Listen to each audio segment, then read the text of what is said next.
Հաջորդ հարցը. արդյոք տեսագրությունը չի ստեղծվել արհեստական բանականությամբ կամ տեսաբովանդակություն ստեղծելու համար նախատեսված հատուկ ծրագրերում։ Պատասխան. տեխնիկական արդյունքները հակասում են այն պնդմանը, թե տեսագրությունը չի ստեղծվել արհեստական բանականությամբ։ Այսինքն ես որ ասում եմ, արդյոք դա չի ստեղծվել արհեստական բանականությամբ, ասում եմ, այդ ձեր ասածը հակասում է, որ չի ստեղծվել։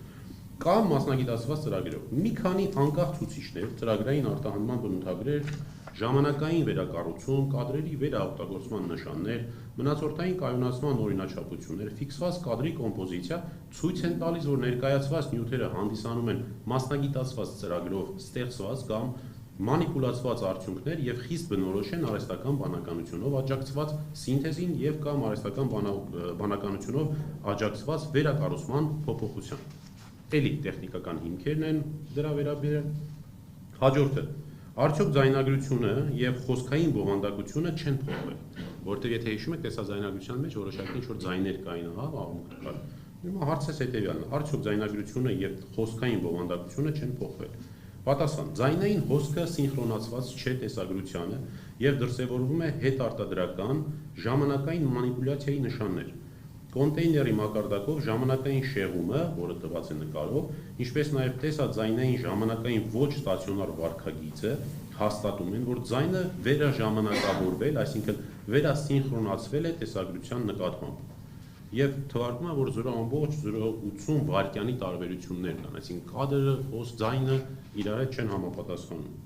Չորրորդ հարցը. արդյոք ձայնային միջավայրը, պայմանները կամ տեսաձայնագրման միջոցները չեն փոխվել։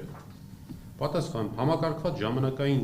շեղումները եւ ժամանակի ընթացքում փոփոխվող սինխրոնացման վարքագիծը վկայում են հետարտադրական մշակման մասին։ Օրինակ, արտահանում, վերախառնում, վերաժամանակավորում։ Սա հաստատում է, որ ձայնային հոսքը եւ ներկայացված իրական գրանցման շղթան ենթարկվել է փոփոխության։ Սրանք էլ կեղծիքի մասին է խոսքը։ Էլի հիմքերն են։ Հինգերորդ հարցը. արդյոք տեսաձայնագրությունը պարունակում է տեսա եւ կամ ձայնային խմբագրման հետքեր։ Սա մասնավորապես նկատի եմ ունեցել մոնտաժման հետքեր, եթե օրինակ լիներ իրական նկարահանված որոշակի կադրեր, արդյոք մոնտաժի միջոցով կարող էին իրար բերել կպցնել։ Այո, պարունակում են փաստորեն հետքեր, ներկայացված նյութը պարունակում է խմբագրման եւ ծրագրային հետարտադրական մշակման բազմաթիվ հետքեր, մոնտաժ, վերարտահանում։ Դրանք ներառում են ֆիքսված կադրի մեջ կոմպոզիցիա, միատեսակ արտահանման բնութագրեր բոլոր հատվածներում, տեսաձայն ժամանակային համակարգված շեղումներ եւ ժամանակային վերասիմպլինգի նշաններ,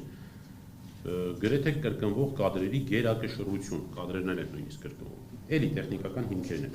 Արդյոք հնարավոր է նույնականացնել տեսագրությունում պատկերված անձանց։ Սա իմ 6-րդ հարցն է, որ բոլոր փորձագետներին տվել եմ։ Պատասխան. ներկայացած նյութից հուսալի դեմքային նույնականացում կատարել հնարավոր չէ։ 645-512 լուծաչափը եւ սեղմումը, ինչպես նաեւ տեսարանի բովանդակությունն ու կայուն մորֆոլոգիական ներողություն, բովանդակությունն ու կադրերի կրկնությունը չեն ապահովում անհատականացման համար բավարար եւ կայուն մորֆոլոգիական մանրամասներ։ Տեխնիկական բարելավումը կարող է բարձրացնել ընդհանուր տեսանելիությունը, սակայն չի ստեղծում բացակայող նույնականացնող հատկանիշներ։ Այսինքն ավելի հասկանալի լինելու համար ասում է տեսագրության որակը հնարավոր է մի քիչ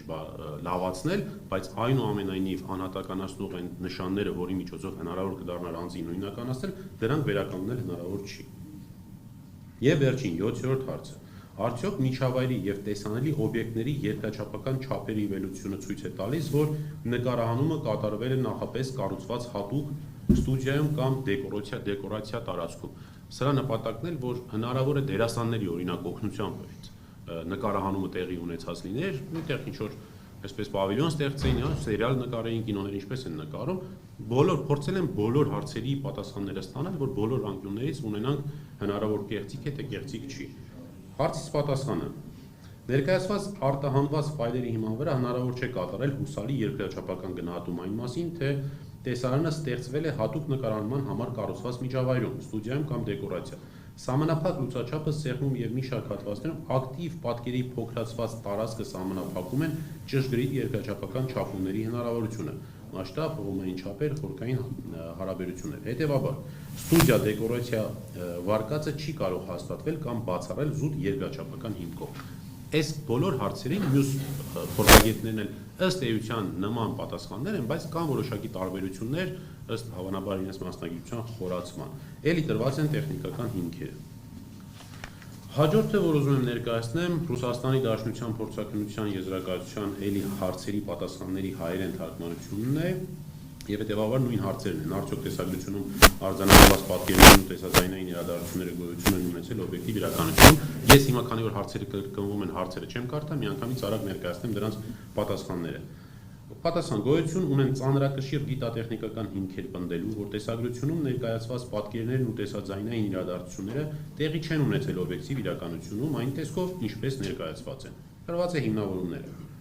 Երկրորդ հարցի պատասխանը, մասնավորապես այստեղ այոյով ասում հարցը նորից կարդամ։ Արդյոք տեսագրությունը ստեղծվել է արհեստական բանականության կամ հատուկ ծրագրային ապահովման կիրառմամբ։ Պատասխան՝ այո, տեսագրությունը պարունակում է նշանների համակցություն, որը վկայում է արհեստական բանականության տեխնոլոգիաների եւ հատուկ ծրագրային ապահովման կիրառմամբ ստեղծման մասին։ Էլի հիմնավորումները կան։ Արդյոք ձայնագրությունը ներառյալ խոսքային հատվածը ենթարկվել է փոփոխության, պատասխան՝ այո, ձայնային հոսքը ենթարկվել է էական վերամշակման կամ ամբողջական սինթեզի։ Արդյոք ձայնային միջավայրը պայմանները կամ տեխնիկական միջոցները փոխվել են, այո, ձայնային միջավայրը եւ տեխնիկական միջոցները չեն համապատասխանում հայտարարված բնօրինակ հեռախոսային նկարահանմանը։ Հիմա տեսեք շատ կարեւոր հետաքրքիր հանգամանք էլ ասեմ, որը հետագայում պատասխաններում եւս կիրևա։ Տեսաձայնագրությունների ֆորմատը կամ մետատվյալներն այնպիսին էին, որ դրանք իբր կատարվել են հեռախոսով։ Այսինքն կեղծիքի մանիպուլյացիայի ծավալը այնքան մեծ էր, որ անգամ այդ ֆայլերի մեջ մետատվյալները խոսում էին այն մասին, որ իբր դա տեսանկարահանումը կատարվել է հեռախոսով։ Բայց խորքային վերլուծությունը ցույց տվեց, որ հեռախոսի եւ որևէ կենցաղային տեսախցիկ չէր կարող այդ չափերի եւ այդ լուծաչափի, իրենք այդպես են ասել, համապատասխան նկարահանում իրականացվել։ Այսինքն կեղծիքը անգամ ստեղից է սկսվել, որը իդեպ կարելի է ուղղակի նկատել նաև ոչ փորձագետ լինելով։ Ընդ որում ասեմ, որ բոլոր փորձագետները իրենց երկրներում լիցենզավորված դատական փորձագետներ են, համապատասխան ոլորտի, որոնց նաև դիպլոմները, նրանց վկայականները, փաստաթղթերը ամբողջությամբ դրված են փորձաքննության եզրակացություններում, որոնք կլինեն հասանելի։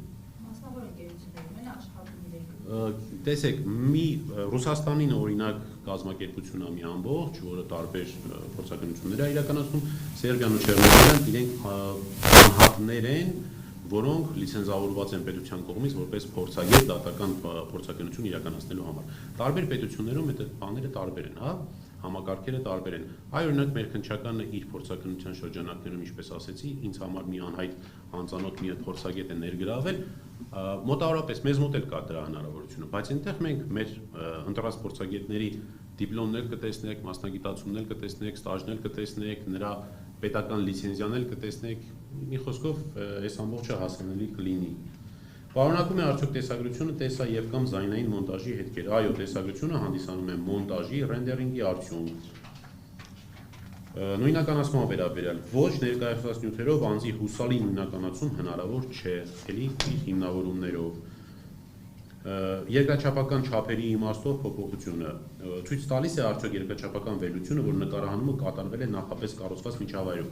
Ուրեմն ըստ պատասխանի այո, վերլուծությունը վկայում է նյութի ստեղծման մասին նախապես կառուցված վիրտուալ միջավայրում։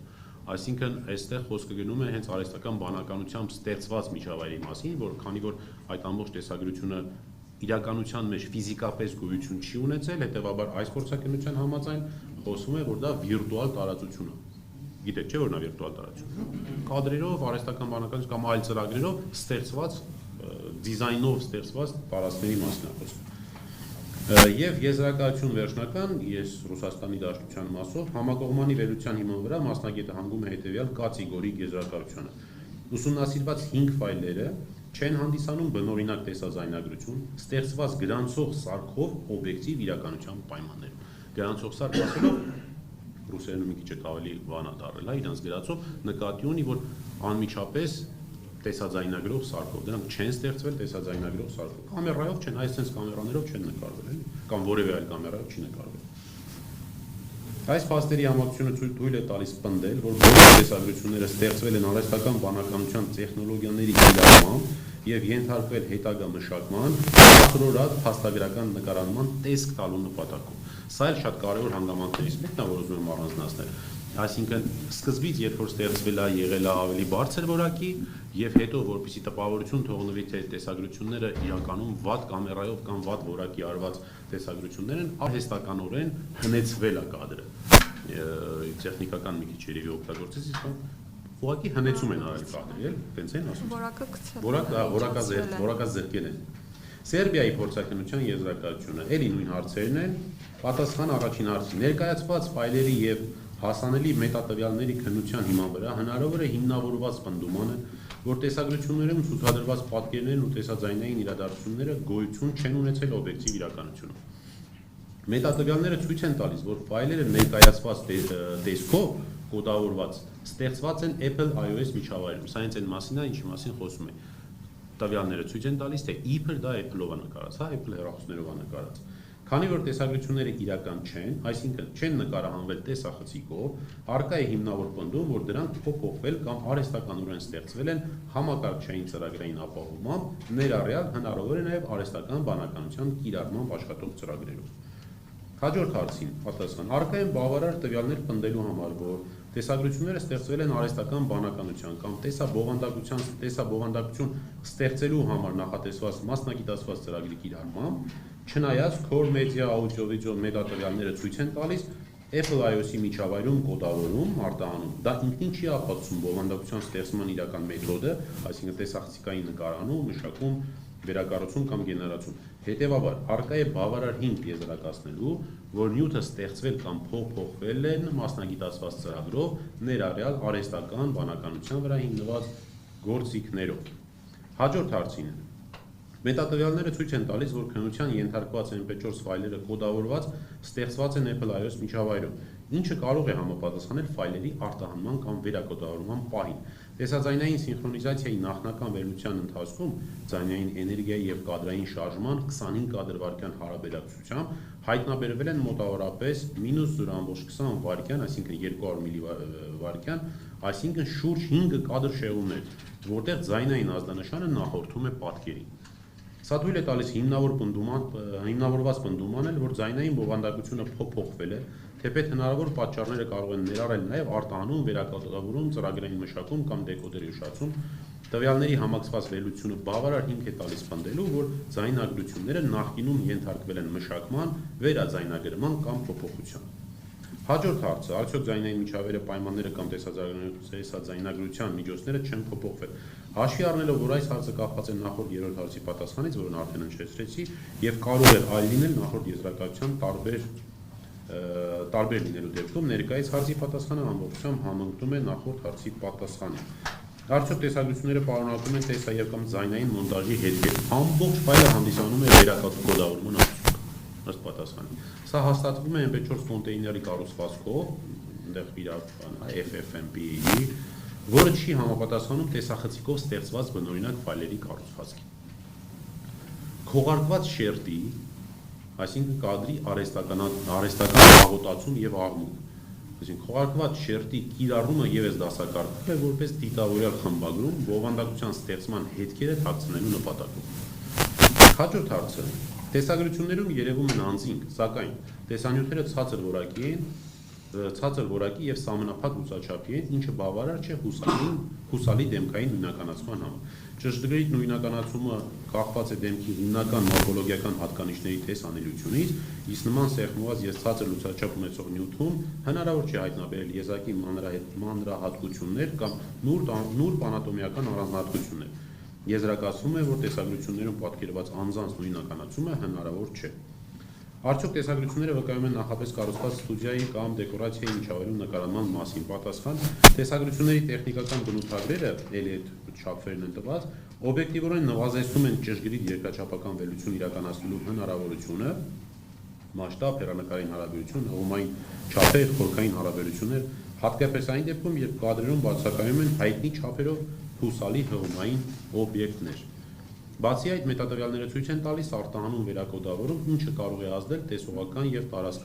տարածական ցուցիչների վրա։ Այսինքն սրություն, աղավաղումներ, արհեստական հետքեր։ Սրանք են հիմնական պատասխանները, որոնք ստացվել են նշված 3 միջազգային փորձաքննությունների արդյունքներում։